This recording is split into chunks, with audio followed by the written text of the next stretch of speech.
Hello guys, 22 বছর পর বাংলা সিনেমায় যিশু আমি থাম্বনেলে বিপুল দেখেছি 20 বছর।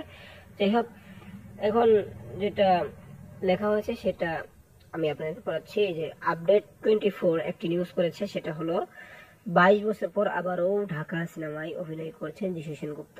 সবশেষ 2003 সালে বাংলাদেশের এবং ভারতের যৌথ প্রযোজনায় নির্মিত মনের মাঝে তুমি সিনেমায় অভিনয় করেন যিশু সেনগুপ্ত।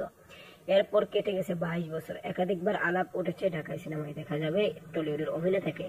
এমনকি শাকিব খানের তুফান সিনেমা ভিলেন হবার কথা ছিল তার, কিন্তু নানা জটিলতাই হয়ে ওঠেনি।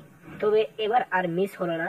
সবকিছু ঠিক থাকলে আগামী ঈদ উল ফিতরে ঢালিউড কিং এর বরবাদ সিনেমায় দেখা যাবে তাকে। তো কি ভাবলেন, 22 বছর পরে বাংলা সিনেমায় তাকে আবার দেখা যাচ্ছে, বাংলাদেশের সিনেমায়। সে অন্যান্য ইন্ডাস্ট্রি কাজ করেছে, অনেক বড় বড়, কিন্তু বাংলাদেশে অনেকদিন পরে আসলো। তো শাকিব খানের হাত ধরে সামনে হয়তো তার সাথে এই তাণ্ডবে বোধহয় আমিন খান, শাকিব খান, যিশু সেনগুপ্ত সবাই আছে। আবার তুফান 2 তেও নাকি যিশু সেনগুপ্ত। একটা না শাকিব খানের আপকামিং 3টা মুভি আছে, 3টাতেই যিশু সেনগুপ্ত থাকার সম্ভাবনা জরুর বেশি। যাই হোক, এখন কতটুকু সত্য কে জানে। তো আজকের ভিডিওটি এ পর্যন্তই। ধন্যবাদ পুরো ভিডিওটি দেখার জন্য।